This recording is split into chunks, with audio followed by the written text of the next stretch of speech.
assez impressionnant, mais voilà. Bon, voilà. Hop. Oui. Quelle là? Ouais. L'ordi est là? D'accord. Il faut cliquer ici? Ouais, je crois que c'est des. D'accord. Ok. Non, ça n'a pas l'air de marcher, hein, tiens. Là? Ah bon? Comme ça.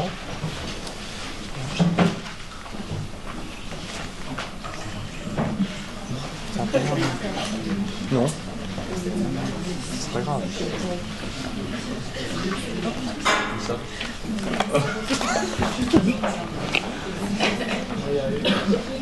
Hop. Tiens, voilà. Toujours.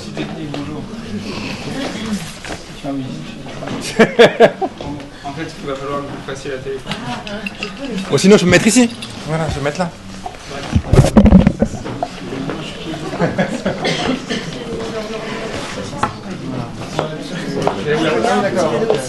D'accord. L'ordinateur est là. Tu veux de l'eau, rien? Pour l'instant, ça va. Ça va, t'es sûr? Je peux te préserver. T'auras plus de servir. Bonjour à tous. On voulait commencer par vous remercier pour votre venue à la conférence Prépa sur Instagram présentée par le Master Média Numérique du CELSA. On tient d'abord à remercier le temps qui nous accueille ce soir. Également, nous remercions Julia Lasserie du BEC Erika et présidente de la FAMIS et Samuel Azoulay pour l'aide précieuse qu'ils ont apportée à la tenue de ce projet. Également, nous remercions Camille Rondeau, responsable du Master Média Numérique, et la FAMIS pour leur soutien tout au long de l'événement. Enfin, nous remercions les élèves du lycée Cora Tristan à Noisy-le-Grand qui ont conduit une étude sur les pratiques du numérique pour le compte de cette conférence. Et on va laisser la parole à Esther Alphès et Catherine Arviand. Nous remercions aussi chaleureusement Ariel Kirou, Hélène Rignot et Valérie Jeanne-Perrier. Voilà, on vous remercie pour votre écoute et on vous souhaite une très bonne conférence.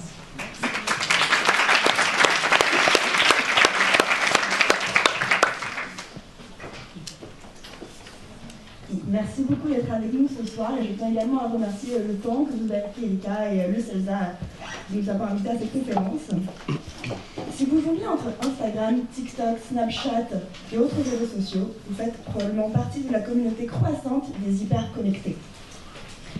Or, il faut savoir que si l'hyperconnexion bouleverse nos interactions avec les autres humains, gomme les frontières, bouleverse notre rapport au temps et nous assomme d'un déluge d'informations tout le temps, à chaque instant, ces effets ont également de profonds impacts sur notre cerveau. Le temps de concentration moyen d'un être humain est passé à 8 secondes, ce qui est pour le moins dérangeant. Sans évoquer d'autres symptômes, le stress, l'anxiété et même les tendances suicidaires de certains jeunes au contact de certains réseaux sociaux. Au point que la déconnexion est devenue le dernier grade de notre société, l'injonction au bien-être, un paradis perdu auquel il faudrait retourner, alors même que nous sommes de plus en plus confrontés à des objets de plus en plus eux-mêmes connectés. La déconnexion est même devenue un droit consacré dans la loi travail de 2017. Seulement, quel est notre véritable accès à la déconnexion? Si ce n'est pas ceux qui sont déjà hyper connectés qui peuvent se permettre de se l'offrir. Est-ce que la déconnexion n'est pas finalement un cadeau donné aux riches quand les plus modestes essayent eux d'accéder à toutes les fonctions et toutes les utilités que leur permettent le numérique? Les publics plus vulnérables, comme le prouve une enquête BVA, comme les personnes rurales, les personnes de milieu modeste ou les personnes âgées, sont exclus des usages les plus facilitants du numérique. La déconnexion est donc l'enjeu principal de notre conférence. Je m'appelle Esther Attias, je suis journaliste chez Challenge et je suis entourée de Valérie Jeanne-Perrier, professeure au CELSA, spécialiste de la sociologie des médias et du numérique. Ariel Kirou, journaliste, essayiste et spécialiste aussi des pratiques numériques, ainsi que Irénée Regnault, consultant en transformation numérique. Je voudrais commencer cette conversation en discutant avec vous, en ouvrant la conversation sur le caractère excluant du numérique. Peut-être, Ariel Kirou, vous pourriez commencer. Oui, alors le caractère excluant du numérique, donc il faut dire que là je ne travaille plus sur le Digital Society Forum, mais essentiellement sur un site qui s'appelle solidaroom.org, qui depuis 4 ans s'interroge sur les questions de solidarité, en lien ou pas avec le numérique. Donc on a notamment fait, on a une revue annuelle, un numéro autour de numérique et solidarité, dans lequel on a fait des enquêtes, on a été dans des associations sur ce type de questions que vous évoquez. Donc, est-ce que le numérique est excluant? Oui, bien évidemment que le numérique est excluant, en fait. Mais je dirais qu'il est excluant de multiples façons, en fait, hein, et que à des exclusions préexistantes s'en rajoutent d'autres en permanence. C'est excluant parce qu'effectivement, pour le public qui n'arrive pas en fait à appréhender un certain nombre d'outils, devoir faire, par exemple, sa feuille d'impôt électronique, de voir ne serait-ce que les tâches administratives, lorsqu'on voit ce qui se fait au niveau des associations, le travail le plus commun, en fait, c'est effectivement d'accompagner les gens, notamment pour ce qu'il y a de plus basique, en fait, hein. C'est-à-dire ce qui était administratif, qui se faisait avant dans des bureaux, ou le plus souvent de visu d'ailleurs, hein, qui est remplacé par ce type de choses. Donc oui, c'est excluant, et d'ailleurs c'est souvent une double, une triple, une quadruple exclusion. C'est souvent des gens qui ont moins de capital social, on dira, qui ont moins de revenus, qui se retrouvent aussi avec... Mais attention sur un point. On a vu l'explosion en Afrique via le numérique, via les smartphones. Et lorsqu'on discute, par exemple, avec quelqu'un comme Denis Pensu, qui travaille à la fois à la Fondation Internet Nouvelle Génération et à la Fondation Afrique pour les Solidarités, qui lui aussi pilote un grand nombre de projets, ce qu'il vous dit, c'est que dans des bidonvilles, il y a des gamins qui n'ont pas d'ordinateur et qui sont capables de gagner de l'argent, de faire des choses extraordinaires avec le numérique. À l'inverse, il y a des gens qui ont une belle connexion chez Monsieur Orange et qui, au contraire, sont incapables d'ouvrir plusieurs fenêtres en même temps, sont incapables d'utiliser des outils collaboratifs.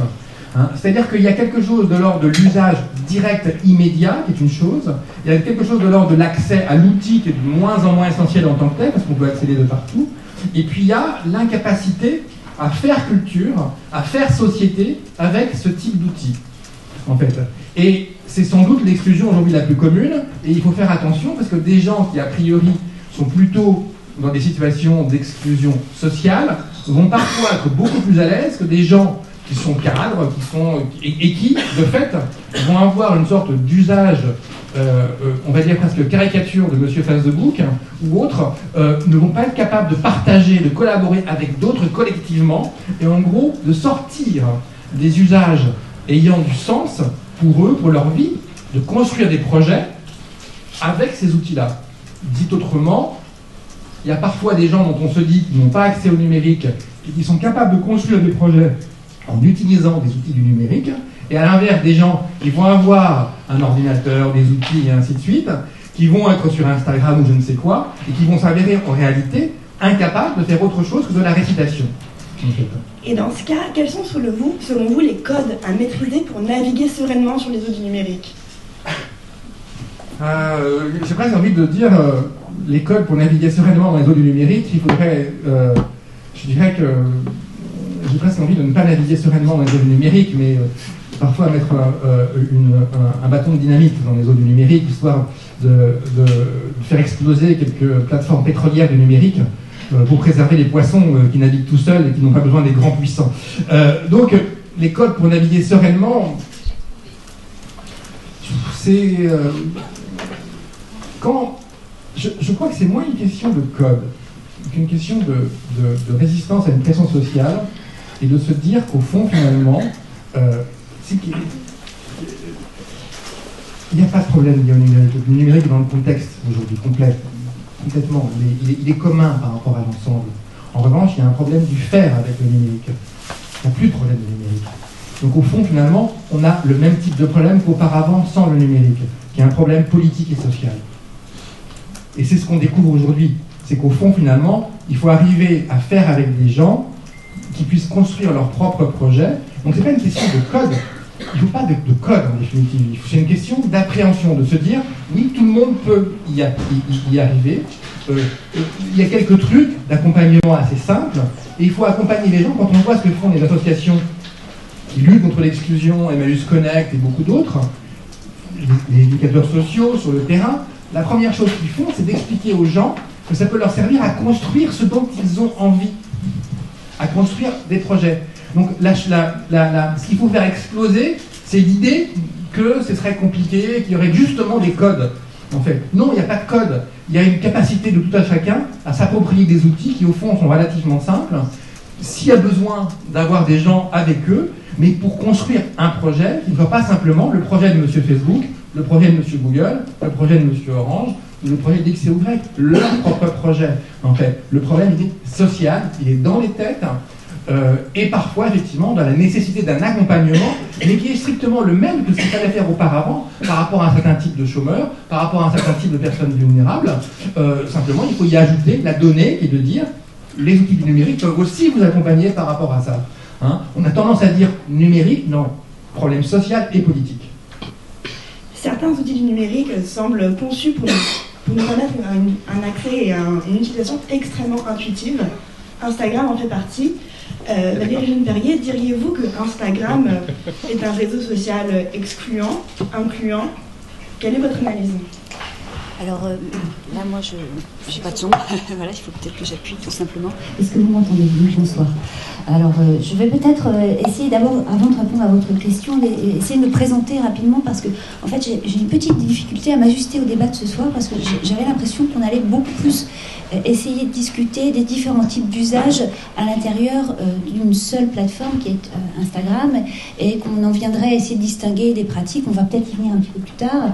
Et que j'allais essayer d'apporter moi mon regard de spécialiste des journalistes qui sont quand même une communauté très à part et qui, en parlant des codes à respecter sur les plateformes, sont souvent des gens qui vont être force de proposition, qui vont faire des jeux d'essai-erreur et qui vont vite normaliser les choses, institutionnaliser les choses. Donc j'ai du mal à répondre en général aux grandes questions du type est-ce que le numérique crée de l'exclusion? Qu'est-ce qu'on entend par numérique? Je me souviens, il y a quelques années, il y a très longtemps, j'avais, dans les moments d'étudiante engagée, participé à une association qui s'appelait l'Université Ouverte. C'est une association qui avait pour vocation d'essayer de donner à des gens qui n'avaient pas de travail, pas d'emploi, sur Paris, une initiation à la navigation sur Internet. Sur les sites sur Internet, c'était en 97, c'était les premiers. Et beaucoup de personnes ne savaient pas ouvrir un navigateur, se connecter, avoir un lien. Et c'est ce qu'on entendait par numérique, qu'on appelait à l'époque, c'était il y a presque 20 ans, l'Internet. Donc voilà, cette question du numérique renvoie aussi à ce qu'on met derrière les termes. Est-ce qu'on parle des plateformes? Est-ce qu'on parle de l'accès par des applications à des sites ou à des outils qui sont à distance? De quoi on parle? De même, l'exclusion. Qu'est-ce qu'on définit par exclusion? Est-ce que c'est un peu ce que vous venez de dire? Est-ce que c'est l'exclusion par rapport à un groupe social identifié? Est-ce que c'est une exclusion par rapport à une culture particulière qui percole un peu partout? Cette culture numérique, c'est quoi? C'est se connecter, avoir un profil, s'identifier. Je commence à répondre à votre question. Essayer d'avoir un flux qu'on remplit régulièrement et qu'on va nourrir de ces expériences professionnelles ou au contraire ces expériences personnelles. C'est ce tissage entre ces deux registres qui petit à petit peut faire l'objet de l'émergence d'une vocation professionnelle. Et du coup, là, les journalistes sont experts dans cette dynamique qui consiste à se saisir d'un outil, Instagram, pour y continuer à y tracer ce qu'ils ont commencé à faire avec d'autres plateformes et d'autres outils. Alors à la fois des outils libres, puis des outils d'entreprise et de marque. On peut citer notamment Twitter et à côté Mastodon, qui est un équivalent, mais dans une logique peut-être plus ouverte, et qui petit à petit ont rapidement d'abord essayé. Il y a des temps d'usage, on essaye, il y a des jeux d'erreur. C'était jeu, essai, erreur. On arrive à faire quelque chose, on institue une norme qui est discutée. Cette norme, elle est ensuite reprise par les médias en tant qu'entreprise dans lesquelles les journalistes travaillent, et ça devient un outil de travail. Et dans ce sens, pour répondre enfin directement à votre question, oui, Instagram peut être excluant pour un journaliste qui aujourd'hui n'aurait pas l'idée d'essayer d'aller voir ce qu'il peut faire avec, ne serait-ce que pour éventuellement relayer une partie d'un reportage qu'il aurait fait, pour prolonger aussi ce qu'il fait comme enquête. Ça peut être un moyen aussi pour accéder à des profils qu'on ne connaît pas forcément, pour essayer de découvrir aussi des phénomènes et des traces, on parlait de traces dans le sous-titre, des traces d'usage qui peuvent relever de sujets qui vont être importants pour les journalistes. Je voudrais rebondir sur ce point que vous évoquez. Comment est-ce qu'Instagram est aujourd'hui devenu utilisé massivement tant par les journalistes que par les entreprises, que par le milieu professionnel en général, alors qu'il était initialement supposé être un vecteur de l'intime, d'une communauté de proches où on montrait des photos qui relevaient vraiment de l'entre-soi. Alors, je pense que c'est un processus qui a été observé par les gens qui font du travail de design sur les plateformes. Il y a un process de développement. Souvent, on commence avec une fonctionnalité et puis petit à petit, on voit comment ça réagit et on observe cette phase d'appropriation pour essayer d'ajuster, de proposer d'autres choses. Et puis, ça, c'est la stratégie d'entreprise. Dans le monde de la recherche, il y a un certain nombre d'années, il y avait quelqu'un qui a beaucoup inspiré les sciences de l'information et de la communication, qui est la discipline qu'on enseigne là où je suis, c'est Michel de Certeau, qui a fait cette distinction en permanence entre la stratégie des entreprises qui vont proposer des modèles de communication, des stratégies industrielles, puisqu'on parle aussi d'entreprise. Instagram est aussi une entreprise industrielle avec une vocation à être rentable. Eh bien, lui distingue entre cette stratégie des entreprises et de l'autre côté la tactique des usagers, c'est-à-dire ce qu'on fait dans l'espace proposé par le dispositif pour essayer de se forger soi-même quelque chose qui va nous distinguer, nous permettre de nous relier et d'essayer des choses avec ce dispositif qui, à la base, vous avez raison, avait pour volonté, semblait nous dire qu'on était là pour partager des photos, un peu comme ça se faisait à l'époque sur Flickr. Qui se souvient encore de Flickr? Moi un peu, c'est de mon âge. Et on avait l'impression que c'était la même chose. Et puis petit à petit, l'espace d'Instagram s'est complexifié avec d'autres formats, d'autres modalités d'expression et d'autres codes qui ont étendu la gamme des possibles de communication, d'information proposées par ce dispositif. Et on est maintenant dans un espace informationnel, communicationnel. Ça dépend en fait de l'usage qu'une communauté, un individu va y déployer.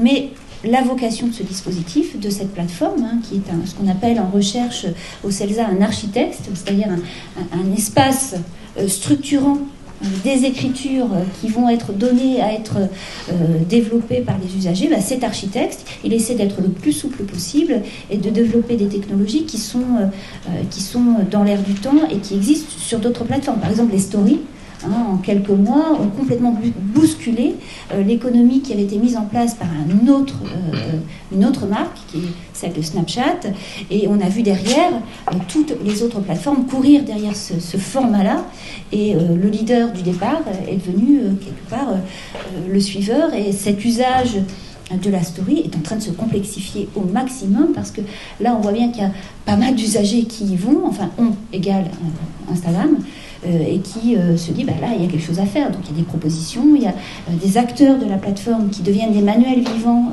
de la proposition d'usage. Je pense notamment dans le secteur de la mode qu'on étudie, notamment au CELSA, dans la question du développement, de la transformation de la communication et du journalisme.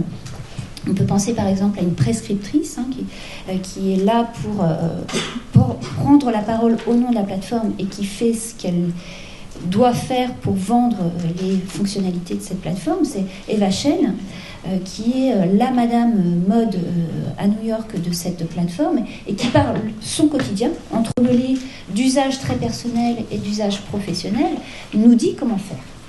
J'étais très longue, j'ai monopolisé la parole, je me tais. Je voudrais rebondir sur ce que vous évoquez, comment est-ce que cet architecte, c'est finalement une structure extrêmement fluide qui nous permet de nous l'approprier dans les codes qu'elle propose. Irénée, vous avez encadré ou vous souhaitez éventuellement évoquer une étude qui souligne ce titre. Non, je ne vais pas du tout évoquer d'étude parce que je pense qu'il y a eu un malentendu. C'est pas moi qui ai fait l'étude qui m'a entre guillemets introduit à cette table ronde. Je l'ai lu, effectivement, c'était une étude qui a été faite par le Digital Society Forum, me semble-t-il, pour lequel j'ai travaillé, mais c'est pas moi qui ai fait cette étude. Ne vous inquiétez pas, je peux tout à fait réagir à ce qui a été dit. Oui, mais par ailleurs, ce n'est pas sur cette étude-là que je voulais vous... Ah pardon, c'était sur l'étude des lycéens. Ah d'accord, non, pas du tout. Dans un chiffre que vous avez souligné dans notre conversation précédente, près de 80% des étudiants aujourd'hui consacrent plus de 4 heures par jour à leur smartphone. D'accord. Je voulais rebondir, je voulais voir avec vous. Je sais pas si... Bon, c'est pas grave. Quelles mesures est-ce que c'est les usages des smartphones et surtout de toutes les plateformes auxquelles les jeunes vont régulièrement, dans quelle mesure sont-ils libres de leurs usages ou dans quelle mesure sont-ils, eux, enfermés par l'architecte que Valérie Jeanne Parier évoque? Alors, je reprends, je vais me rassembler, comme on dit. Puis il y a beaucoup de choses qui ont été dites, et puis j'aimerais bien réagir, mais je vais répondre à votre question. Effectivement, le numérique exclut, comme l'a dit Ariel, notamment dans la dématérialisation des tâches administratives. On n'a pas vraiment parlé de l'exclusion dans les réseaux sociaux, je vais en parler. Moi, je voudrais mettre un point d'attention quand même sur le type d'exclusion et ce qu'on entend par exclusion, ou plutôt ce qu'on tire comme conclusion de cette exclusion. Si on prend les tâches administratives, ce qui a été dit ici, c'est qu'on peut avoir du mal à aller sur Internet pour faire une démarche, qu'on se fait aider par des associations. Ce que ça interroge au plus profond, c'est pas seulement l'usage. L'usage, quand on dit le mot usage, on considère une personne en tant qu'usager, qui a priori a assez peu de liberté dans l'outil qu'elle utilise. Sinon, on dit utilisateur. Ça ne veut pas dire qu'il n'y en a pas, mais ça veut dire qu'il y en a peu. Aujourd'hui, vous avez des gens qui, proprement parlé, galèrent avec le numérique, en tout cas ce numérique-là, tout simplement parce que les outils ne sont pas faits pour eux, parce qu'ils viennent remplacer des guichets qui autrefois étaient tenus par des humains, et ces gens-là, on les considère comme étant tombés dans la fracture numérique. Avec ce mot-là, fracture numérique, on met une forme de retard, en fait. Il y aurait des usages à jour, des gens, eux aussi, à jour, de préférence, allez, j'y vais un petit peu franchement, de préférence blancs et éduqués, avec un capital social important, et d'autres à la traîne. Il faudrait les éduquer. Au passage, on les éduquait avant au guichet en vous expliquant comment faire votre démarche. Aujourd'hui, ça retombe sur le dos des associations, et ça, pour le coup, c'est un consensus formel des entreprises et des gens qui se sont interrogés partout de dire que c'est très bien que les associations fassent le boulot, mais pourquoi en première instance, on a automatisé, on a numérisé quelque chose? Donc ce que doit nous inciter à penser justement cet effet exclusif, c'est la légitimité de l'automatisation, de la dématérialisation. Dématérialiser quelque chose, ce n'est pas juste le mettre en ligne, c'est changer tout un faisceau de pratiques, de relations, et je pense que la sociologie des guichets l'a dit depuis 40 ans, dans les relations humaines, il y a tout un tas de petites choses, de petites erreurs. Enfin, vous le savez, vous avez tous eu un contact avec un serveur vocal, avec un chatbot. Moi, j'ai eu le cas récemment avec Soch et avec Colissimo. On est systématiquement renvoyé dans les clous parce que le système est fait pour ne pas répondre à votre question. Donc ça, c'était juste sur la question vraiment de l'exclusion à travers la dématérialisation pour, disons, les gens citoyens en dehors des réseaux sociaux. Si on prend maintenant l'aspect réseaux sociaux, tout ce qui vient d'être dit est vrai. Après, il faut faire attention, encore une fois, à ce prisme de l'usage. Si on regarde l'usage des réseaux sociaux par les jeunes, et c'est l'étude qui le montre bien, en fait, que vous mentionniez tout à l'heure, les jeunes ont un téléphone portable, ils l'utilisent beaucoup, ils l'ont tout le temps dans leur poche. Ça ne veut pas dire qu'ils sont complètement aliénés. Ça ne veut pas dire que c'est des crétins digitaux, évidemment.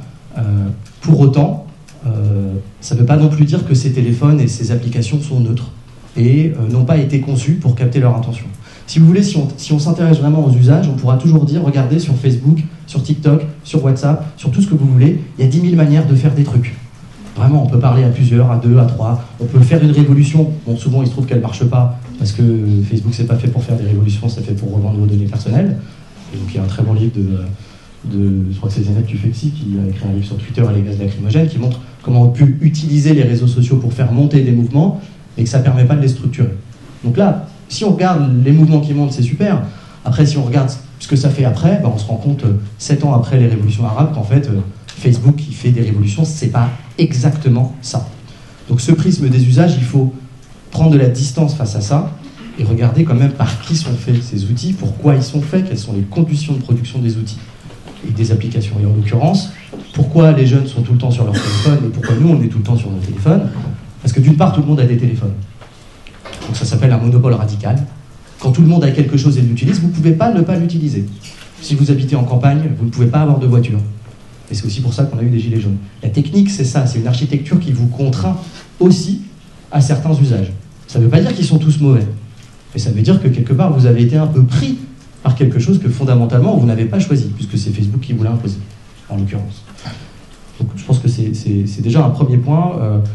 J'avais pris des notes sur mon téléphone. Non mais en plus c'est tout à fait paradoxal puisque on est quand même dans une conférence qui parle du fait qu'on le prend 150 fois dans la main par jour. Mais alors justement j'aimerais vous reprendre sur ce point. Est-ce qu'on est condamné à être hyper connecté dans ce cas?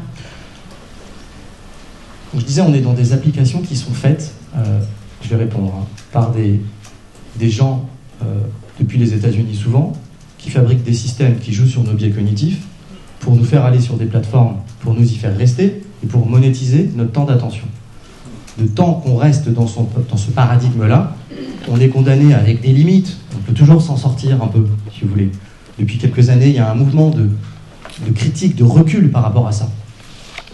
Il y a eu tout un tas de dissidents dans la Silicon Valley qui ont dit stop, on arrête de faire du design qui capte l'attention, on commence à réfléchir. Sauf que, il n'y a pas 3 jours, je regardais sur Twitter, il y a le community manager de Netflix qui a tweeté qu'ils allaient changer la jauge entre chaque épisode pour la passer de 15 à 6 secondes. Et le mec disait, ouais, c'est juste pour tester si vous êtes capable de prendre votre télécommande plus vite. Donc là, on est dans une logique de captation de l'attention qui est totalement décomplexée, quoi. Le mec est tranquille, il est fier de son dark pattern, c'est-à-dire de son procédé qui capte l'attention. Donc j'ai envie de vous dire, quelque part, on peut toujours regarder les usages après. Qu'est-ce que les gens font de Netflix? Est-ce que Netflix c'est nul? Est-ce que c'est le diable? Non, évidemment.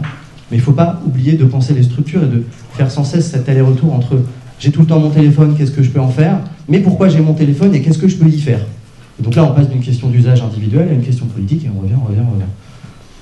Mais très clairement, dans votre discours, on ne lutte pas à armes égales avec Netflix et Twitter et Facebook et compagnie qui sont des armées à travailler pour monétiser notre attention. Clairement, on lutte pas à armes égales contre eux. Mais je pense parce qu'on n'a pas aujourd'hui la capacité... Enfin, votre question, elle amène à différents positionnements politiques. Hein. C'est faut-il un GAFA français? Faut-il un Google à nous? Faut-il qu'on fasse comme eux, à la place d'eux, ou plus vite, etc. Donc la question, c'est celle de la concurrence ou du contre-modèle. Est-ce qu'on fait comme eux? Est-ce qu'on a des grosses capitalisations boursières qui émergent demain pour vous monétiser votre temps d'attention? Est-ce qu'on fait différemment? Je pense qu'il y a des bases juridiques qui ont été posées à ce genre de questions avec le règlement général sur la protection des données, mais qui laissent quand même ouverte un certain nombre de questions. Je termine là-dessus. Aujourd'hui, il n'y a rien qui interroge le fait de mettre des assistants vocaux partout chez vous, parce que, après tout, il y a des usages qui sont super. Il y en a des millions qui se vendent en France. Mais si c'est pour que demain, on questionne encore les usages des jeunes et des assistants vocaux vendus par millions dans un monde où les ressources sont rares et où on sait que ces instruments sont des instruments de contrôle et de surveillance, moi je me demande à quoi ça sert de regarder les usages. Donc il faut aussi questionner les produits, la technique, et dire mais en fait, qu'est-ce qu'on autorise en fait? Et on est dans un monde où on ne peut plus rien interdire en fait. C'est très difficile. Donc je pense effectivement qu'aujourd'hui, à moins de se réinterroger, et je pense que ça se fera plus au regard de la question climatique, sur les objets et sur leur légitimité, je pense qu'effectivement on part dans une direction qui est un peu folle, quoi. Pourtant, on a vu que l'Union européenne, notamment avec le règlement sur le RGPD, a été une institution qui était là pour interdire, pour contrôler. Alors elle était là pour contrôler, pour réguler la question des données et la mettre en cohérence à l'échelle européenne. Après, c'est très bien, et vous avez tout un tas de trous dans le RGPD, et notamment la question de la légitimité au nom des affaires. En fait, si une entreprise est capable de dire qu'elle a besoin de prendre vos données pour une raison économique, elle peut le faire. Et ça, c'est aussi la puissance des lobbies qui a fait que ce texte n'est pas un texte qui est parfait, évidemment, mais c'est déjà bien. Il faut aller dans ce sens-là. Mais il faut aller beaucoup plus loin et beaucoup plus vite. Éric Perrier, je vous ai vu hocher la tête. Plusieurs fois. Ah, j'ai trop de micros là. Lequel? Il y a su que c'était celui-là. Je voulais réagir dans le sens où en fait les questions qui sont soulevées là renvoient à des traditions de recherche autour de ce qu'on appelle les industries culturelles. Quels sont leurs rôles et quelle sont la place des outils pour faire général de communication dans la société. Et ces questions qu'on se pose vis-à-vis des plateformes et de l'ensemble des technologies qui sont liées maintenant à ce qu'on appelle le numérique, ce sont des questions qu'on s'est posées déjà auparavant autour de l'informatique au réseau, et puis pour d'autres types de médias. Donc les questions ne sont pas nouvelles, mais ce qui semble être assez plutôt surprenant autour de ces dispositifs, c'est qu'ils ont cette capacité à nous mettre en permanence. C'est la question du flux qui change, je pense, la manière de penser les risques et les enjeux autour de ces dispositifs. On évoquait les temps de connexion. en fait, tout à l'heure, qui sont assez surprenants, effrayants, hein, quand on fait le rapport sur une journée qui compte en principe 24 heures. Si un jeune passe presque 6 heures sur son écran, on essaie de se dire mais qu'est-ce qui reste pour le reste? Et là, effectivement, on a une bouffée d'angoisse, hein, qui est très dans l'air du temps des discours. Il y a ça aussi, c'est souvent on assiste dans l'arrivée d'une technologie à un temps d'euphorie, tout est positif, et puis il y a une sorte de palier, et là il y a retournement, et puis on a des discours critiques qui émergent, et on arrive à une régulation. Et donc, dans les usages et les temps de connexion, il faut regarder quand même ce qui s'y passe. C'est-à-dire que tout n'est pas à mettre sur le même plan. C'est-à-dire qu'il y a des temps qui sont dédiés, je pense aussi, à des temps de communication, des temps de se mettre en communauté. J'ai 2 jeunes enfants, ados, pré-ados. Le temps de connexion, c'est pas un temps permanent, c'est un temps d'entremêlement avec d'autres activités. Et effectivement, le téléphone reste ouvert, le mobile est connecté, mais par-dessus d'autres activités. C'est-à-dire que aussi la manière d'être avec le dispositif, avec le média est différente, n'induit pas forcément un usage permanent, mais malgré tout, cette connexion permanente bénéficie à des acteurs de la chaîne de production qui ne sont pas nécessairement les acteurs qu'on est en train de peut-être mettre en accusation, là, c'est-à-dire les plateformes, mais aussi les opérateurs de téléphonie qui ont tout intérêt à ce que nous soyons connectés en permanence et que nous allions chercher des forfaits qui soient de plus en plus ajustés à ces questions d'usage. Je me souviens des rides que j'ai pris sur le front quand j'ai commencé à essayer de voir ce que je devais, moi, essayer de choisir pour moi et pour mes enfants. Et ça aussi, c'est une dextérité. Qu'est-ce que je dois choisir pour me connecter et ajuster mes besoins et mes usages face à un outil que je vais découvrir et dont je ne connais pas encore tous les aspects au moment où je m'en saisis. Et je pense que c'est une question importante. Cette littératie, c'est Milad Douei, qui est un chercheur qui a parlé de la grande conversion numérique et de la numératie qu'on devait tous avoir. Cette numératie, cette connaissance du numérique pour pouvoir en faire quelque chose pour soi, c'est quelque chose aussi qui mérite d'être questionné et qui n'est pas forcément prise en charge par les industries culturelles parce que elles n'ont peut-être pas forcément besoin ou envie qu'on soit acculturé, outillé pour ajuster nos usages. Ariel Kiro, vous souhaitez réagir à cette notion Oui, puis rebondir aussi après par rapport à tout ça. Peut-être directement d'ailleurs avec les portraits, parce que je pense que ça va être très connecté. Oui, je pense que, oui, évidemment, je suis plutôt d'accord. Je ne sais pas si vous savez ce qu'on appelle une bulle de filtre, hein, c'est-à-dire la façon dont aujourd'hui les plateformes vous enferment dans le déjà connu, en fait. Hein. Donc les logiques de données personnelles, ce qu'on appelle le big data, l'intelligence artificielle, en fait, qui repère vos goûts, etc., et vous met avec ceux qui vous ressemblent, tout ça est un système très complexe qui fait que, au fond, finalement, auparavant, on haïssait les prisons. Aujourd'hui, ces plateformes arrivent à vous enfermer dans des prisons tellement belles, il n'y a que les gens que vous connaissez, que vous aimez, et des choses qui semblent vous correspondre à vos goûts, que vous n'avez plus envie de la quitter. En fait, les prisons en fait, d'hier sont devenues des palais dorés, en quelque sorte, toujours aussi fermés, mais plus grands, plus beaux, plus colorés, plus vivants, ce qui, au fond, finalement, en termes de soumission, est quand même beaucoup plus agréable, c'est une preuve de civilisation. Il n'en reste pas moins que ce sont des prisons. C'est-à-dire, en gros, des espaces fermés, et sur lesquels on veille à ce que vous n'en sortiez pas et le moins possible. Donc, effectivement, c'est une logique de bulle de filtre qui vous enferme dans le connu. Les forces, ce qui fait qu'on est aujourd'hui conforme, ces forces-là n'ont jamais été aussi puissantes qu'aujourd'hui, parce que jamais aussi séduisantes. En fait, hein. Et cette logique de l'économie de l'attention, que décrit très bien Irénée, elle va avec.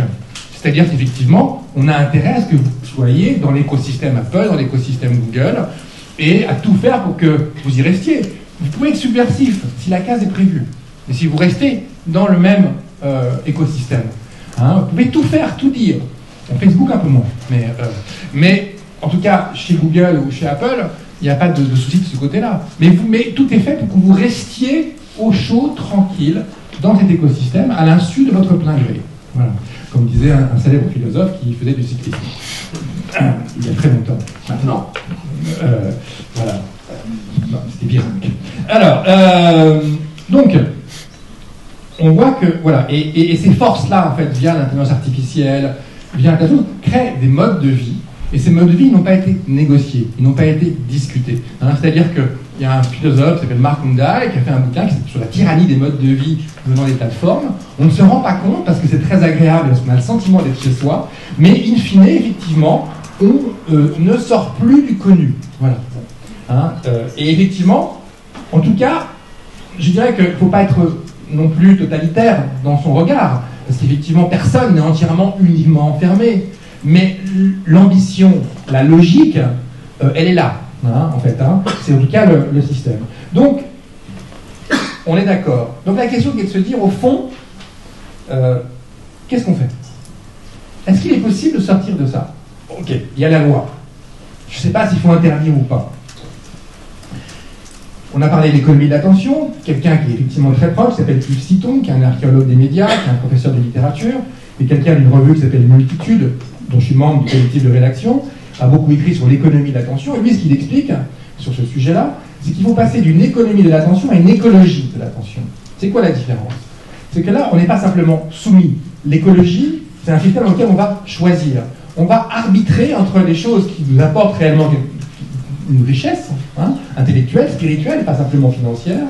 Et puis, si au contraire, en fait, au fond, nous détruit. Le problème, est-ce qu'on a les moyens? Est-ce qu'on a encore suffisamment de libre arbitre?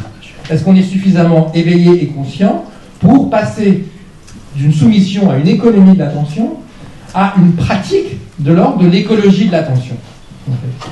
C'est aujourd'hui, je pense, l'une des questions. La loi peut aider, peut accompagner. L'éducation, l'école a un rôle par rapport à ça. Pas, dès le départ, faire comme s'il n'y avait que le numérique. Alors qu'effectivement, on peut se décider, comme le disait très bien Irénée, de ne pas avoir de numérique. Pourquoi est-ce que les guichets ne sont pas maintenus? Je veux dire, je ne suis pas forcément toujours un fan du Japon, mais vous allez au Japon, il y a plein de petits boulots partout. De gens qui font des petites tâches. Et ils ne sont pas déconsidérés pour ça. Pourquoi est-ce que toutes ces petites tâches, ce seraient des machines qui les feraient? In fine, les gens eux-mêmes qui le feraient, parce que le poinçonneur des lilas, il n'a pas été remplacé uniquement par une machine. Il a été remplacé par nous, qui faisons le boulot du poinçonneur des lilas. J'ai envie de te dire, de toute façon, derrière la machine qui remplaçait avec le mec qui s'est fait remplacer, il y a d'autres gens pour faire marcher la machine. Voilà, ouais. Si vous prenez Facebook, il n'y a pas de Facebook sans les dizaines de milliers de modérateurs aux Philippines qui vérifient toute la journée qu'il n'y a pas des photos terribles d'assassinats qui sont passées sur le... Oui, ça c'est ce qu'on appelle, voilà, c'est ce qu'on appelle les micro-tâcherons, c'est-à-dire que quand on parle d'intelligence artificielle, vous avez le sentiment que c'est des machines autonomes toutes seules qui effectivement font un boulot absolument extraordinaire. Ce que vous ne voyez pas, c'est que les intelligences artificielles sont élevées, c'est-à-dire qu'il faut, en tout cas, ce qu'on appelle le machine learning, c'est des processus d'essai-erreur qui supposent qu'on les aide à choisir, à décider si l'image de chat est une bonne image de chat ou si c'est une image de lion ou de chien-chat. Les logiques de reconnaissance faciale, tous ces systèmes-là supposent aujourd'hui un travail de micro-tâcheron qui est gigantesque sur les logiques de maître, sur les logiques de choix, et pas simplement sur les... Voilà, donc au fond, finalement, ça très bien montré un sociologue qui s'appelle Antonio Casilli. Il a montré effectivement qu'il a fait une étude, il y a peut-être des travaux par rapport à ça, que derrière ce qui semble être totalement invisible, totalement anodin, totalement inodore, incolore, mais il y a des gens qui bossent dans une logique de précarité hallucinante, et ce qu'on ne voyait pas il y a 15 ans, il y a aussi des serveurs qui dépensent une énergie absolument féroce. Les serveurs de Google, les centres serveurs de Google, c'est l'équivalent d'un pays entier, d'Afrique ou d'ailleurs en fait. Hein. Donc ça on ne le voit pas. Bon. Donc, une fois qu'on a fait ce tableau, ok, il y a la loi. La question que vous devez se poser, c'est qu'est-ce que vous, puisqu'on parlait d'usage en fait, hein, ou de pratique, qu'est-ce qu'il est possible de faire en fait. Qu'est-ce qu'il est possible de faire dans la logique d'écologie d'attention? Alors je vais donc monopoliser la parole, puisque j'avais fait un petit show. Je vais faire 3 figures, en fait. Hein. Alors, je vais essayer d'être rapide. Cette figure, c'est une première figure, mais vous allez bien voir que les 3 figures que je vais vous présenter sont des figures de privilégiés, en fait. C'est bien là le problème. La première solution, c'est ce que j'ai fait moi, lorsque je me disais, mais mince, c'était il y a 14 ans, j'étais pas sur Facebook, puis je voulais contacter un pote quand même. À force de lire du mal de Facebook, je me disais, bon... Et donc, j'ai été voir monsieur Facebook, je lui ai dit, voilà, je m'appelle Harry L. Est-ce que je peux m'inscrire sur Facebook? C'était il y a 14 ans. Il m'a dit, non, ceci est un pseudo, vous êtes un grand méchant, il faut dire votre vrai nom. Et donc je dis Léo de Javel. Il m'a dit bonjour Léo, comment vous allez? Donc très bien, donc Léo de Javel. Donc après j'ai pu mettre toutes les infos qui sont des infos fausses, puisqu'effectivement je me suis mis 100 ans, donc aujourd'hui j'ai 114 ans en tant que Léo de Javel, et avec que des bêtises, ou bien le minimum d'informations pour pouvoir, et c'est ce que font beaucoup de jeunes aujourd'hui, beaucoup de gens, pour pouvoir utiliser mon avatar Léo de Javel pour mes passions, pour la science-fiction, pour des histoires de musique, pour tout ce qui au fond finalement sont des choses un peu, on va dire, un peu décalées. Alors sur LinkedIn, j'ai gardé mon nom, mais j'ai mis une tête qui est une tête d'ampoule, et que des délires pour le coup. Là j'ai vraiment, par exemple ma formation c'est à l'air libre comme la boule au pot, je suis le président de la PAGMI, qui est l'association des imposants mais pas gros, etc., etc. Et ça marche très bien d'ailleurs. C'est ça le paradoxe, c'est que mon LinkedIn est bourré de jeux de mots, de choses complètement hallucinantes. J'ai pas mis ma tête, mais une tête d'ampoule, tirée de mon bouquin que j'ai écrit sur un auteur de science-fiction qui s'appelle Philippe Cadic. Et ça marche. Ça ne devrait pas marcher. C'est effroyable. Ça montre bien que même quand on est critique, au fond, finalement, on joue le jeu de la plateforme, d'une certaine manière. Bon, en même temps, c'est vrai qu'il y a beaucoup d'idioties et que ça fait assez plaisir. Mon site LinkedIn, ce qui n'empêche que je parle de mes bouquins ou ce genre de choses dessus. Bon. Donc on voit bien une chose, c'est que cette première attitude de la distance, de ne pas tout dire, de ne pas tout montrer, cette logique finalement d'écologie, qui peut passer par un pseudo. Maintenant, c'est de plus en plus difficile d'avoir un pseudo sur Facebook. Hein. Je veux dire, c'était déjà compliqué il y a 14 ans, mais apparemment c'est de plus en plus compliqué en fait. Hein.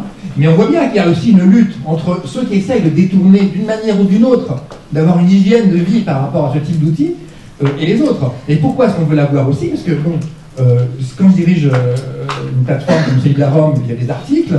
Moi, il y a des articles qui me passionnent, des idées. Au moment des élections, évidemment, il y a eu plein de débats. Je veux dire, donc sur... bon, pas vraiment du côté droite, mais il y avait quand même beaucoup de débats du côté où j'étais. Donc, c'est intéressant, on n'a pas envie de se priver de ça. Mais est-ce que... En même temps, notre création d'un personnage fictif, et ce que beaucoup font aujourd'hui, l'émergence de personnages qui nous permettent de cathartiser nos pulsions de mort, qui sont les éléments qui vont troller sur Twitter, troller sur Facebook, troller sur les réseaux sociaux à visage couvert, et donc en toute impunité. Le truc, c'est... Mais c'est une des dérives finalement que de créer des avatars. Le problème, en fait, par rapport à la logique, le problème, c'est que il y a tout le temps des gens qui se sont cachés. Et d'abord, c'est avec ou sans la chose. Hein, c'est comme quand on accuse le facteur d'apporter le courrier qui est le courrier de mauvaise augure. Le problème n'est pas là. Je veux dire, le problème, il n'y a pas de problème. Non, il n'y a aucun problème à la création d'avatar, en fait. Il y a le même problème qu'à l'habitude. Mais attends, en ce qui me concerne, c'est très facile de voir qui y a derrière. Simplement, effectivement, j'ai été voir en fait ce que disait Facebook sur moi, les infos qu'ils avaient. Effectivement, parmi les gens dont a priori je suis plutôt passionné, il y a à la fois le philosophe Bernard Stiegler, mon ami Yves Citon, l'auteur de science-fiction Alain Damasio et Ariel Kirou. Bon. Et Ariel, tu penses que... moi je suis ami avec Ariel sur Facebook. Facebook n'a pas ton nom, mais sait qui tu es.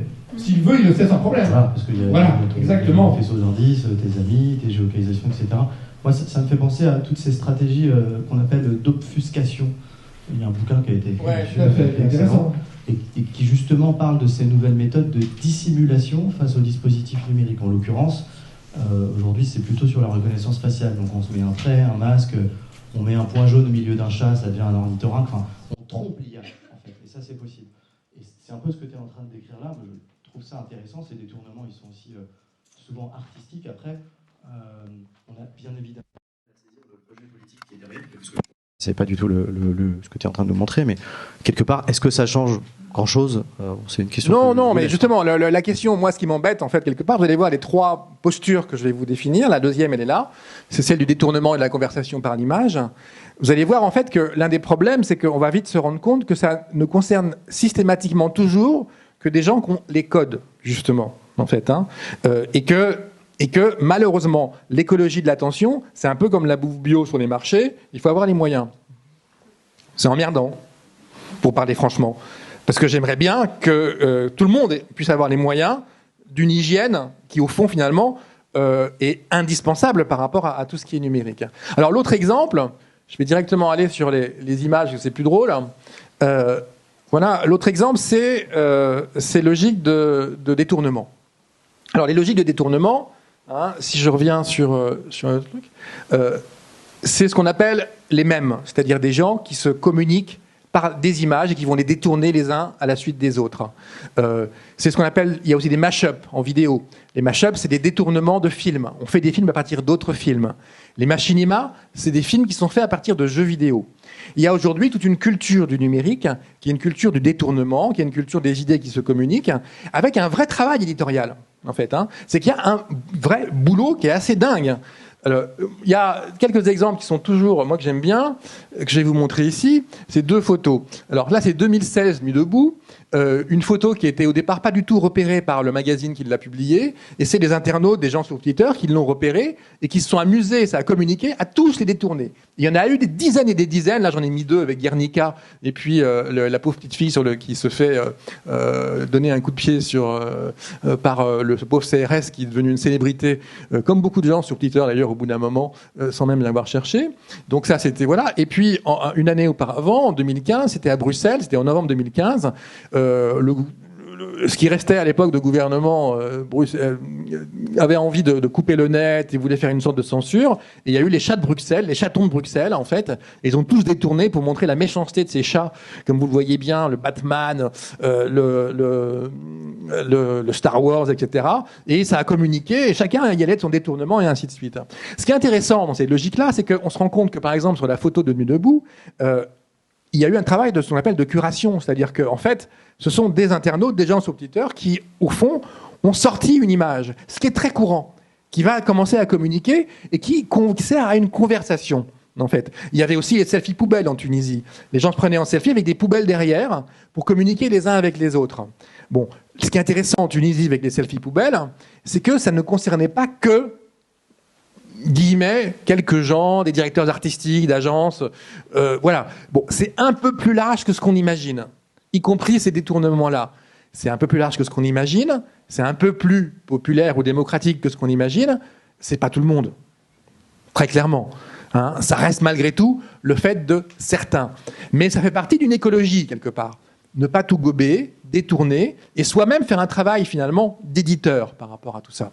Donc voilà 2 attitudes, 2 postures, peut-être minoritaires, très clairement minoritaires, mais qui existent et qui montrent qu'il y a quand même d'autres types d'usages. Alors évidemment, l'autre et la dernière, c'est le refus, hein, au-delà de la déconnexion. Et j'aime bien le cas d'Alain Damasio, donc l'auteur de science-fiction, auteur des Furtifs, de La Route du Contrevent. J'aime bien parce que c'est un ami, qu'on communique beaucoup ensemble. Mais alors, ce qu'il faut savoir, c'est que Alain Damasio n'est pas sur les réseaux sociaux. Alain Damasio n'a pas de smartphone. En fait, il n'en a pas. Du tout. Il a un mail qu'il regarde de temps en temps, quand il veut. Hein, il répond quand il veut. Si c'est des gens qu'il aime bien, il va répondre. Sinon, il ne répond pas ou il met du temps. En gros. Donc, ces bouquins, Les Furtifs, ils en sont à plus de 100 000 exemplaires. La Horde du Contrevent, 250 000. Donc c'est un auteur qui... Voilà. Et ce qui est assez amusant, c'est qu'il a un discours critique très puissant par rapport aux nouvelles technologies. Il explique comment elles nous dévitalisent totalement, comment on délègue aux technologies, comment elles nous transforment en décérébrés, en quelque sorte. Bon. Et en même temps, lui, il ne l'utilise pas. Mais il est protégé par un éditeur qui fait le filtre. En fait, c'est-à-dire que s'il n'était pas présent sur les réseaux sociaux, il n'aurait pas un tel succès. Lui-même n'y est pas, mais le paradoxe, c'est que s'il n'y était pas totalement, il n'aurait pas le succès qu'il a. Si des gens ne reprenaient pas des textes de lui, des images, etc., ben ça ne marcherait pas aussi bien, quelque part. En même temps, il a le luxe de la cohérence. Mais parce qu'il a un éditeur, effectivement, qui fait le flic. Mais justement, voilà. Dans quelle mesure est-ce que la déconnexion des uns est possible uniquement par l'hyperconnexion des autres ? En tout cas, aujourd'hui, malheureusement, et là on revient sur la puissance que décrivait Irénée de ces plateformes, elles ont pris une telle importance qu'effectivement, lorsqu'on sort un livre, lorsqu'on fait un article, aujourd'hui, c'était pas le cas il y a 30 ans, évidemment, et même il y a 15 ans, c'était pas aussi fort qu'aujourd'hui. Si on n'est pas présent sur les réseaux sociaux, si on n'a pas des gens qui vous relaient, même si c'est pas vous qui le faites, sur Instagram, sur Facebook, sur Twitter, quoi qu'il arrive, vous aurez beaucoup moins de succès, beaucoup moins de lecteurs. Après, je pense que c'est une question de posture aussi. Nous, au Mouton Numérique, le Mouton Numérique, c'est l'association que j'ai fondée. C'est pas pour faire de la publicité, je n'ai strictement rien à vendre. C'est une association dite technocritique, donc qui pose un regard critique sur la technologie. Il y avait d'autres associations, groupes technocritiques qui existaient avant, beaucoup plus radicaux que nous. On s'est quand même posé la question de savoir si on allait ou pas être sur les réseaux sociaux. Effectivement, on y est. Et on y est bien. Hein. Moi, je suis sur Twitter tous les jours. Je reconnais Twitter est sans doute un réseau un peu différent des autres, de par son ouverture d'ailleurs, et la puissance des mèmes, effectivement, montre qu'il y a une véritable culture sur Twitter. C'est tout le paradoxe par rapport à ce que je viens de dire avant. C'est dur de se positionner, évidemment. Mais quelque part, moi, si je prends Internet et les réseaux sociaux qui sont derrière, c'est quasiment ma rue, en fait. C'est là-dedans que je vis. C'est là-dedans que je vais militer. Est-ce qu'on doit absolument s'absoudre de Facebook pour le critiquer? Je ne sais pas, peut-être pas. Et encore une fois, c'est une question de posture parce qu'il y a des gens qui le font. Alain Damasio, dans une certaine mesure, mais vous avez des tas de maisons d'édition qui publient des textes beaucoup plus radicaux. Je pense à Pièces et Main d'œuvre, je pense à Technologos, et encore Technologos, ils sont sur Twitter, mais ils n'ont pas beaucoup d'activité. Ces gens-là n'y sont pas. Par cohérence avec la critique de la technique et des réseaux qu'ils formulent, je pense qu'effectivement, quelque part, c'est un peu dommage. Mais du coup, on est sans cesse dans cette ambivalence, et c'est normal. Mais la Volt était sur Twitter, l'éditeur de Damasio, et s'est mis sur Mastodon, en fait. Et ils sont beaucoup moins actifs aujourd'hui sur Twitter. On peut s'interroger, mais effectivement, il y a des effets de masse, en fait. Et ces effets de masse font effectivement qu'on a plus de chances de tomber sur l'article en question, le livre en question, le jeu vidéo en question, si on profite de l'effet de masse du réseau social, que si on n'en profite pas, en fait. Et c'est leur grande force aujourd'hui, hein, c'est leur grande puissance. Je vous vois prendre le micro. Je voudrais vous retourner la question justement, dans quelle mesure est-ce qu'on peut faire de ces outils un espace de subversion? Dans quelle mesure on peut les approprier et se créer sa communauté, son espace? Il y a un exemple là dans l'actualité des mouvements sociaux qui me semble être assez parlant et qui a commencé grâce et à travers les réseaux sociaux. C'est le cas du travail qui a été fait par un journaliste qui s'appelle David Dufresne, où par l'appui sur la remontée d'images de violences policières qui ont été régulièrement documentées et puis ensuite vérifiées, analysées, mises en série. Là, je pense pas qu'on puisse parler de détournement subversif, c'est simplement un usage peut-être différent, avec une volonté, une stratégie éditoriale pour se dire là, je fais remonter des choses, je me sers de la communauté, parce que la puissance de ces dispositifs, c'est qu'ils sont dans la poche de tout à chacun, y compris dans des situations complexes. Donc faire remonter ces informations, les mettre en forme, en faire une enquête journalistique et un outil et un levier d'un discours exposé dans l'espace public qui pose question et qui est en ce moment en train d'être repris par des puissances publiques telles que le ministère de l'Intérieur, c'est quand même intéressant. Donc, je pense que en fait, ces technologies nous obligent à avoir un discours un peu gris. Tout n'est pas blanc, tout n'est pas noir. Ce sont des outils, des médias. Ils sont ce que nous en faisons face à des industries qui ont des stratégies extrêmement précises, puissantes, avec des moyens de lobby politique, de transformation aussi des aspects juridiques. Enfin, je suis pas tout à fait spécialiste de ces questions, mais on voit bien que les enjeux du RGPD ont été travaillés dans des instances, pas simplement françaises, mais aussi européennes, que c'est un discours qui demande du temps, des moyens, et que les acteurs publics ont affaire aussi à des industries qui sont puissantes et qui savent aussi communiquer, s'assurer des appuis pour pouvoir aussi continuer à faire leur travail. Alors peut-être, moi, je voulais rebondir sur deux choses que vous avez proposées, qui sont très intéressantes, ces figures. Hein. Quand on parle d'usage, souvent on essaie de fonctionner en termes de typologie et de positionner les usages les uns par rapport aux autres. Alors toujours pour être dans ce discours du gris, hein, face à ces outils et ces traces qu'on laisse, je crois qu'il y a aussi un autre usage qu'on n'a pas beaucoup évoqué, qui n'est pas celui de la distanciation, ni celui de l'usage quotidien, ni celui de la déconnexion. Il y a un usage qui a été travaillé par une étudiante du CELSA en master recherche. Cette jeune femme s'appelait Camille Janco. Elle a travaillé sur les usages silencieux dans les réseaux sociaux. C'est-à-dire qu'on peut être présent, être soi-même, mais être dans une posture à minima qui permet de bénéficier des effets de réseau ou de la présence sur la plateforme en étant un observateur très discret qui ne produit pas mais qui est là et qui donc voit ce que ça peut lui apporter, entrevoit ce qu'engendre cette culture numérique et qui est un peu comme ce que décrivait aussi Philippe Breton à propos de ces résistants qui n'ont pas voulu, dans la période de la Seconde Guerre mondiale, dénoncer un certain nombre de populations et qui ont été des refusants, en fait, qui sont dans cette posture du refus, mais du refus pas forcément dans une opposition stratégique radicale, mais qui sont dans cette résistance paisible d'une attention qui est là, qui regarde, mais qui va malgré tout peut-être à certains moments se saisir des dispositifs pour en faire quelque chose et puis se mettre en retrait quand il n'y a plus besoin. Mais là, en réponse, j'ai presque envie d'être plus Irénée Regnault qui est à côté de moi, en fait, par rapport à la logique de la loi, en fait, et par rapport à ce que peut faire l'autorité. Je dis ça parce que pourquoi ? David Dufresne, je le connais très bien. Il se trouve que j'ai créé mon premier site internet en 95, donc je fais partie des gens qui étaient au début du net, en fait. Bon, et donc je l'ai connu à l'époque parce qu'effectivement, lui aussi était l'un des pionniers du net, en fait. Hein. Il était membre du réseau qui était une sorte de réseau qui existe encore, qui est très actif. Hein, écrit REZO, en fait. Qui est avec un outil CMS qui existe encore, qui est très puissant, qui s'appelle SPIP.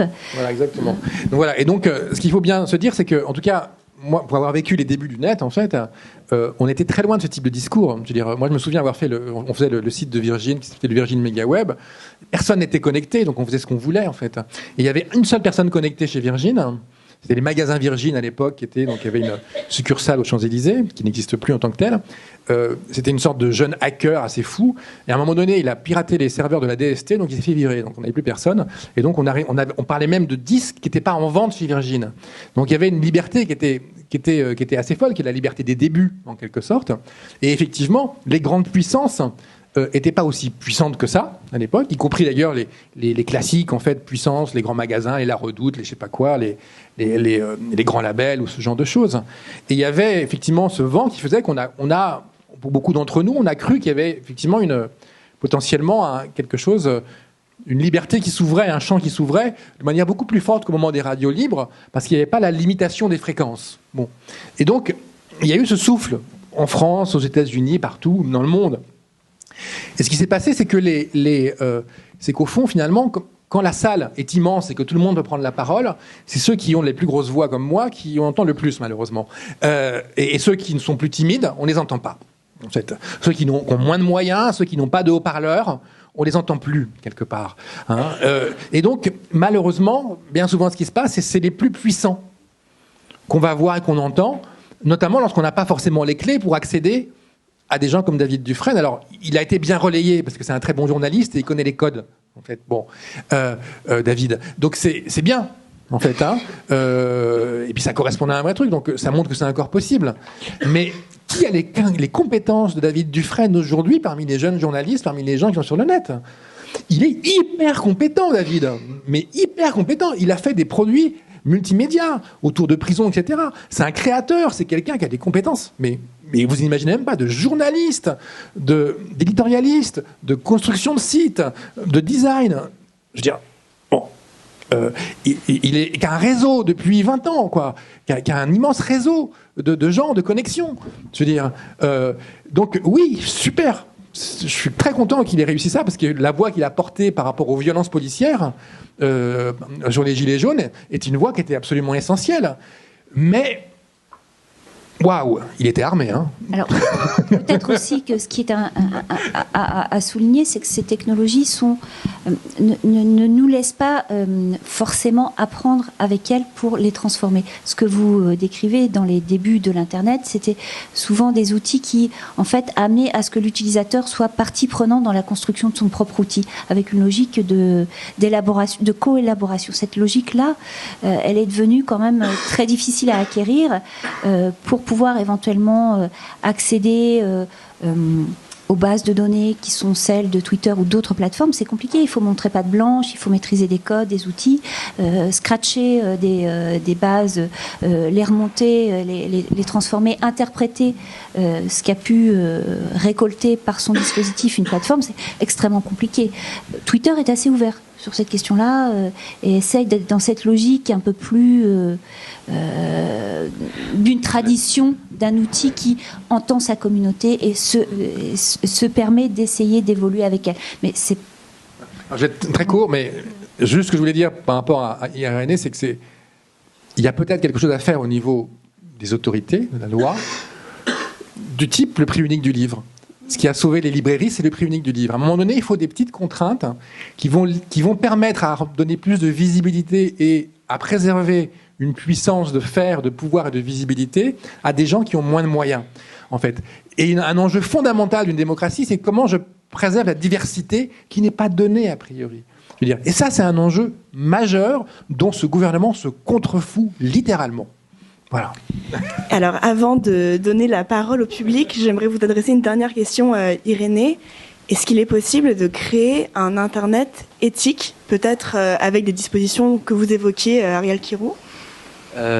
Oui, c'est une bonne question pour finir, effectivement. Alors, il y a Internet et il y a le web, qui sont quand même des choses à différencier, mais en partant du principe qu'Internet égale les réseaux sociaux, puisque de toute façon c'est le cas pour beaucoup de gens.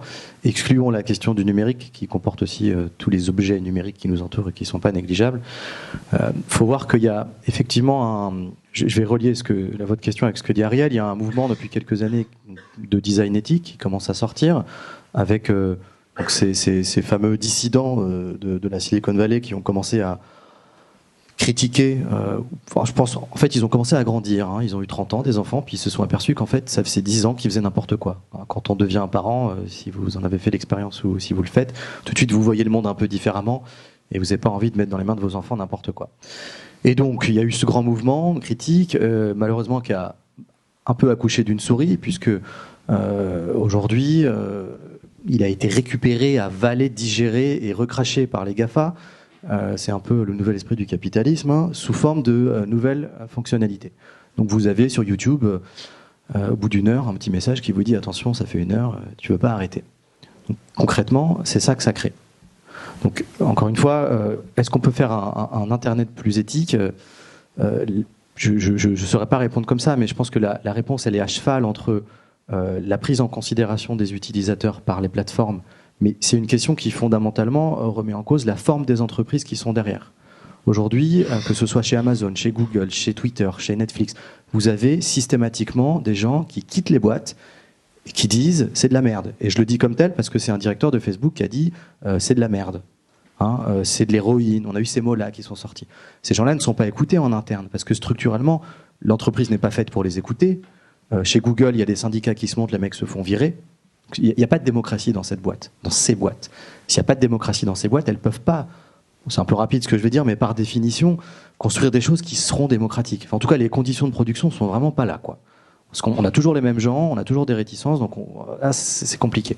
Donc un Internet plus démocratique passerait par ça, par différentes formes d'entreprises, et ça, c'est pas gagné, voilà. Et passerait aussi par peut-être d'autres entreprises françaises qui seraient des entreprises, je sais pas, coopératives, collaboratives, j'en sais rien. Mais dans le web, c'est très compliqué de faire ces modèles. Alors, il y en a un qui revient toujours, c'est Wikipédia, évidemment, mais c'est le seul, malheureusement. Donc on est tous, c'est ce que disait Bernard Stiegler pendant 10 ans, l'économie contributive, la disruption, comment il appelait ça, la négantropie ou je sais pas quoi. Et puis au bout, il y avait Wikipédia. Depuis Wikipédia, on n'a rien d'autre. Donc il n'y a pas un Facebook de Wikipédia. Il y a un mastodonte, mais concrètement, il n'y a personne dessus. Enfin, il n'y a pas assez de gens pour concrètement avoir une masse critique qui puisse marcher. Donc voilà, ça c'est un premier problème. Et donc la démocratie dans les entreprises et dans l'appropriation des outils. Et le second, pour moi, il est juridique. Aujourd'hui, on a quand même la CNIL qui a posé des jalons, qui a sorti via son laboratoire qui s'appelle Link un magnifique document qui s'appelle La forme des choix et qui incite en fait, qui donne des outils aux designers pour repenser la manière dont ils construisent les interfaces. Donc, concrètement, c'est ne faites pas de produits qui arnaquent vos utilisateurs. Faites les choses bien, soyez honnêtes, expliquez ce que vous faites, ne prenez pas de données si elles ne vous servent à rien, etc. etc. Expliquez. C'est ça qu'on dit dans l'IA aujourd'hui. Redevabilité, explicabilité, loyauté. Le problème, c'est que ce document, moi je travaille au quotidien avec des designers, dans des équipes agiles pour des boîtes du CAC 40, il n'y en a pas un qui connaît ce document. Les designers ne savent même pas qu'il y a une déontologie du designer. Les ingénieurs ne savent même pas qu'il y a un serment d'Archimède qui est l'équivalent du serment d'Hippocrate des médecins. Donc il y a aussi énormément d'efforts à faire dans la formation des gens qui font du numérique. Et encore une fois, eux, est-ce qu'ils sont inclus, est-ce qu'ils sont exclus? Ils sont peut-être inclus, mais par rapport à la question éthique, il y a du retard. Et là, j'assume le mot retard. Donc il y a ça à faire. Et moi, je pense, je le dis, que ça doit passer par des régulations qui sont par la loi. Je pense que le travail que font les chercheurs qui travaillent sur la captologie doit à un moment donné vraiment rentrer dans l'arène politique. Et moi je lis beaucoup de chercheurs qui parlent du numérique. Je dis pas qu'il faut tout prendre parce qu'il y a énormément de gens critiques, trop critiques peut-être, qui pourraient pas rentrer comme ça dans le système actuel. Mais il y a plein d'études qui sont beaucoup plus pragmatiques, qui concrètement peuvent donner lieu à la création d'outils qui pourraient derrière faire des lois. On a toute une documentation sur les dark patterns. Et Netflix peut encore vous dire, je vais passer la jauge de 15 à 6 secondes. Voilà. Merci beaucoup à vous trois. Sur ces paroles quelque peu tristes, nous allons passer la parole au public. Si vous avez des questions, nous sommes prêts à les prendre. Bonsoir, moi c'est juste un commentaire et peut-être juste quelque chose à ajouter. J'étais récemment à un débat où il y avait des représentants justement des GAFA. C'était assez intéressant parce qu'effectivement le public s'est interpellé beaucoup dans un sens critique sur plusieurs niveaux, sur le niveau d'addiction, sur donc toutes ces stratégies que vous avez décrites ce soir, aussi sur la question de la censure, sur la question effectivement de l'ordre moral qu'ils sont en mesure d'imposer au monde, enfin sur la limitation d'un certain nombre de libertés, etc. Et on s'est posé la question lors de ce débat effectivement de l'alternative. Donc ce que vous évoquez aujourd'hui, la loi en est-elle une, etc. Donc ce qui était saisissant, et c'est juste peut-être sur ça que je vous invite à rebondir, c'était que c'était les représentants eux-mêmes des GAFA qui demandaient une intervention du cadre politique en disant on n'est pas en mesure aujourd'hui de s'autoréguler. Nos cadres statutaires, juridiques ne nous permettent pas. Et qui sommes-nous finalement pour censurer? Qui sommes-nous pour faire nous-mêmes ce travail d'autorégulation de nos propres dérives? Et ça, je trouvais que c'était assez intéressant. Et c'était assez sincère parce qu'ils étaient très poussés dans le débat. J'ai une réponse rapide à cette question. Effectivement, les GAFA sont tout à fait conscients des reproches qui leur sont faits. Les gens à l'intérieur de ces entreprises ne sont pas des abrutis finis. Ce sont aussi des citoyens, je pense qu'ils sont inquiets de ce qui se passe, comme quelqu'un qui peut-être bosse dans l'industrie du pétrole, je ne sais pas. Après, il faut bien faire attention à justement cette espèce d'élan juridique qui revient, donnez-nous des lois, régulez-nous. Mais sauf qu'en fait, ces boîtes veulent qu'on régule ce qu'elles font pour leur donner un cadre, pour sécuriser leur marché. Amazon a quasiment écrit la loi sur la reconnaissance faciale aux États-Unis. D'accord ? Donc évidemment, ils veulent des régulations, parce qu'ils veulent être sûrs de pouvoir continuer en absorbant les critiques. Et c'est légitime.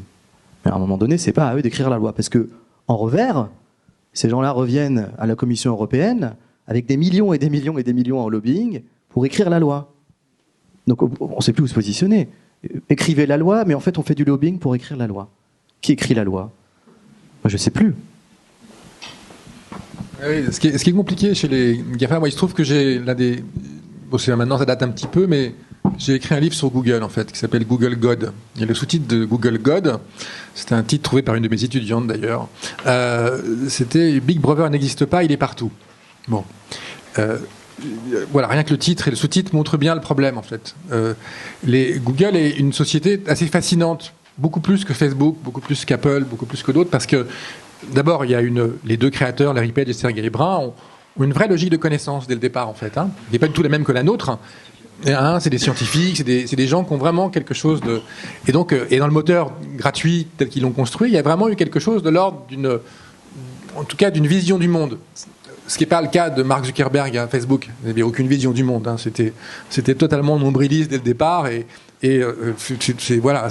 Donc, déjà, il y a des différences qu'on a forcément. Apple, c'est encore différent, parce qu'il y a une histoire, mais il y a une logique très impériale chez Apple, en fait. Hein. Donc, il y a quelque chose de l'ordre de la certitude d'avoir le meilleur produit, etc. Donc chacun des GAFAM On pourrait y rajouter IBM, Microsoft, c'est encore un peu différent, mais bon, chacun a ses spécificités. Ce qui est intéressant quand on étudie Google, c'est qu'on se rend compte qu'effectivement, il y a des contre-pouvoirs au sein de Google, parce qu'eux, ils l'encouragent, en fait. C'est une boîte très intrigante, parce aujourd'hui, elle s'est fermée sur elle-même sur beaucoup de points. C'est très difficile d'entrer dans le Googleplex, donc à Mountain View, donc dans la Silicon Valley. Mais ils ont une capacité d'intégration de la critique qui est hallucinante, qui est proprement démente. C'est-à-dire, c'est General Motors, les classiques. C'est-à-dire, c'est pas une boîte comme les classiques en fait de l'industrie, etc. C'est autre chose. Bon. Et lorsqu'elle demande des régulations, c'est très malin de leur part en fait. Mais in fine, il y a une chose qu'elles ne peuvent pas accepter et comprendre, et les débats qu'elles ont eus, notamment sur, il y a eu un débat qui a été très significatif de là où est le problème et comment on peut le creuser, parce que c'est un problème très très très très lourd. Et dans ce cas-là, mieux vaut traiter avec l'adversaire le plus intéressant, le plus louable, le plus pour moi le plus difficile à critiquer, qui était Google. Et en fait, c'est sur les questions de vie privée en fait que là, on a bien vu qu'il y avait une différence fondamentale. Ils ne comprenaient pas en fait pourquoi on n'était pas d'accord pour que. Il y a eu des polémiques au moment de la création de Gmail, ça date un petit peu, mais c'était très significatif parce qu'en fait ils ne comprenaient pas pourquoi on ne voulait pas avoir des pubs ciblées et autres si c'était bien choisi et ainsi de suite. Et ils ne comprenaient pas ce qu'est la logique de vie privée, de vouloir un peu d'opacité, de vouloir un peu de quelque chose. C'était contraire à leur ADN. Et ça montre bien quelque chose, c'est que ils n'arrivent pas à comprendre. En fait, en gros, ils ne sont pas marxistes. C'est-à-dire, ils n'arrivent pas à comprendre la nécessité d'un autre pouvoir, d'un contre-pouvoir. Ils croient pouvoir créer tous les contre-pouvoirs par eux-mêmes, en leur sein, en fait. Et ils n'arrivent pas à voir que des fois, le statut, la posture même, quelles que soient les bonnes intentions, ne peut pas vous permettre, en fait, de faire ce qui serait peut-être potentiellement bien pour la société. Et le problème, dans ce cas-là, dès qu'on a compris cette chose-là, qui est de dire... je considère, moi, les gens de Google, certains d'entre eux, comme des gens plutôt très intéressants et assez passionnants. C'est que, dans ce cas-là, ça veut dire quoi? Ça veut dire qu'il faut une vraie vision politique à leur opposer. C'est que si on se contente d'avoir une vision politique consistant, il faut aller chercher les entreprises pour avoir de l'emploi, on va au mur, littéralement. Ça ne sert à rien. Mais à rien, de rien, de rien, de rien. Il faut dire, les emplois ne se valent pas. On ne veut pas d'emploi dans l'armée. On veut avoir une vision de société, une vision politique. Ça c'est juste, ça c'est pas juste. On défend la diversité. C'est-à-dire une multitude de pouvoirs, pas un seul. Comme Google. Eux, ils ont le sentiment que eux seuls, en tant que pouvoir, peuvent tout intégrer, toutes les critiques. Et ils ont une faculté d'adaptation absolument extraordinaire par rapport à ça. Au sein même de Google, il y a eu un projet avec l'armée, avec le Pentagone, qui a été dégommé parce que les gens n'en voulaient pas au sein de Google. Alors, ça revient souvent par la bande, en fait. C'est assez bizarre, en fait. Donc, on voit bien qu'il y a à la fois des contre-pouvoirs internes qui sont intéressants, mais qu'il y a quelque chose de l'ordre de ce que serait une vision politique, structurelle des pouvoirs, qui est indispensable. Et malheureusement, c'est quelque chose que la plupart des pouvoirs politiques ont abandonné au fur et à mesure du temps. C'est-à-dire cette vision de se dire qu'est-ce qui est juste au-delà de l'économie, qui n'est qu'un élément de quelque chose de beaucoup plus vaste qu'est la culture et la société. Voilà. Et c'est le problème fondamental à mon sens. Mais bon. Moi, je voulais réagir par rapport à votre remarque sur un point beaucoup plus micro.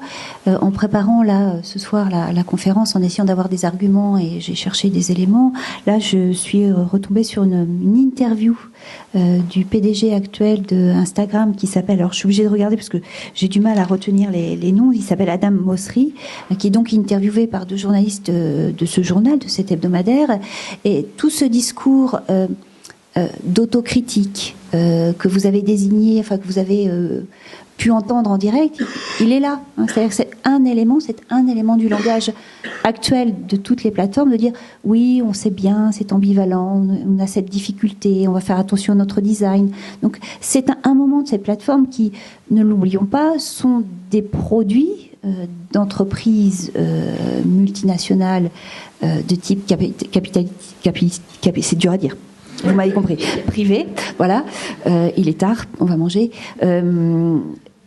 dont la logique est toujours d'essayer de préserver au maximum l'image, l'identité, l'intégrité du produit qui est au cœur du projet stratégique de l'entreprise. Donc il est normal aussi que dans notre analyse des pouvoirs de ces entreprises, on intègre une dimension d'analyse critique des discours que ces entreprises tiennent sur elles-mêmes.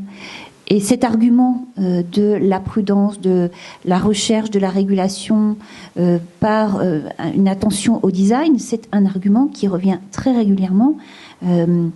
Alors, deuxième point aussi, vous parliez de l'idée que ces entreprises s'imaginent détenir tous les pouvoirs et d'être celles qui peuvent écrire et formuler des visions de la société.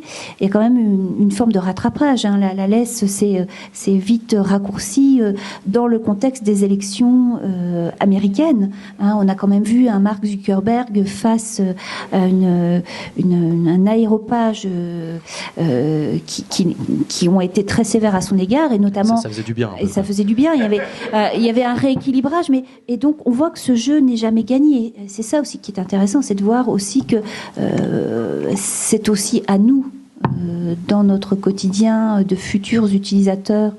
Alors le mot citoyen est souvent employé à toutes les sauces, mais dans nos usages et dans ce qu'on enseigne et dans les visions qu'on va avoir de notre métier, d'avoir aussi ce regard-là à un niveau infraordinaire pour pouvoir éventuellement aussi faire la grève des usages. Il y a d'autres formes de grève, mais la grève des usages, et d'ailleurs pour Instagram, parce que moi je suis un peu bête, quand je vois un titre sur une slide, j'essaie de m'y tenir. Et pour en revenir à Instagram, souvenons-nous des mouvements qui ont consisté aussi à noircir son profil, à avoir des gestes qui consistent à mettre un petit peu de la glu dans la roue, des dispositifs pour dire bon, là ça va pas. Alors bien sûr, il y a cette puissance de réitération des entreprises qui revoient leur CGU, qu'on prend peu le temps de lire. Peut-être que la première hygiène, la première écologie qu'on devrait avoir tous, à chacun à notre niveau, en tant qu'enseignant, en tant que chercheur, en tant que travailleur dans ces dispositifs, c'est les relire et puis d'être critique vis-à-vis de ce texte qui est quand même fondateur dans le rapport, dans le contrat moral et d'usage qu'on a avec eux et avec elles. Vous êtes désespérant. Non, c'est du travail. Il y a quelque chose dont vous n'avez pas parlé, c'est à la base la gratuité en fait des services, en tout cas relatifs d'Internet. Et justement, est-ce que repenser et remettre le curseur sur ce qu'on veut comme Internet demain, c'est pas aussi poser cette question de comment est-ce qu'on y accède, qu'est-ce qu'on troque en échange pour accéder à ces services? Et bien sûr, il y a la question de projet de société, mais de manière un peu rationnelle et pour mettre tout le monde d'accord, est-ce que la question d'abord économique, et sur cette question-là, n'est pas prioritaire? Et quelles sont, vos perspectives sur ces questions-là? Moi, je pense qu'il faut nationaliser Twitter. Voilà. Nationaliser Twitter, il faut en faire une coopérative. Non, je dis ça, je tire un peu, mais je pense que quand on va au bout du truc, on en arrive quasiment à des trucs comme ça. En fait, il n'y a pas de Facebook sans revente des données personnelles. Ça ne marche pas. Parce que Facebook, c'est la revente des données personnelles. C'est une architecture toxique. C'est Olivier Herched qui dit ça, qui est chercheur à Nantes. Après, il faut différencier Facebook du reste. Facebook, c'est un réseau social. Google, c'est une multinationale avec une constellation d'entreprises qui font des tas de choses différentes partout. Dans la médecine, etc. Machin. Si on prend juste la question des données personnelles, aujourd'hui, il y a différentes voies qui se dessinent. Il n'y a rien qui dit qu'on va arrêter de les vendre. Clairement, c'est pas le cas. Parce que c'est très compliqué, vraiment, de faire ça. Il y a une autre voie qui s'appelle la patrimonialisation des données personnelles, qui est la voie très, très, très, très libérale, qui consiste à dire qu'on va pouvoir vous payer pour vos données personnelles. Donc ça, c'est la voie dans laquelle il ne faut pas aller, concrètement. Parce que ça, c'est vous vendre un rein pour savoir où vous êtes, pour derrière vous vendre les médicaments pour le rein ou je sais pas quoi. Et donc, j'ai pas fondamentalement de réponse à cette question. Aujourd'hui, les débats ils se structurent sur est-ce qu'il faut péter Facebook, est-ce qu'il faut péter Google. Moi, je sais pas dire s'il faut 3 Google ou 1 ou 5 Facebook ou 1. Je ne sais pas si ça changera fondamentalement quelque chose d'avoir un Instagram qui appartient plus à Facebook. Je crois pas. Et je crois qu'il faut dépasser aussi cette question du modèle gratuit. Enfin, je me vois mal comment imposer un Facebook payant. D'ailleurs, c'est le premier article que j'avais écrit pour toi à l'époque, c'est marrant. Mais en tout cas, il faut dépasser ces questions et bon, je vais vraiment verser dans la réponse qui n'est pas une réponse, mais repenser vraiment notre vision du progrès aussi. Donc, est-ce que le progrès se fait par les données personnelles ? Comment sont gérées ces données personnelles ? Quel est le cadre juridique qu'il y a derrière ? Enfin, sur Facebook, j'ai vraiment aucune idée. Désolé. Merci beaucoup à vous trois pour les propos et le temps que vous avez accordé à cette conférence. Je vous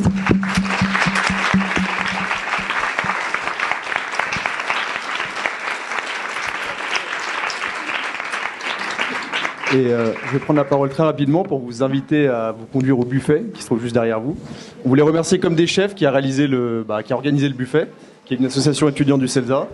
Il y a à boire, il y a à manger. On voulait aussi remercier le Magnéto qui a assuré la captation vidéo de l'événement, dont vous entendrez parler dans les prochains jours. Et puis voilà. Merci à vous.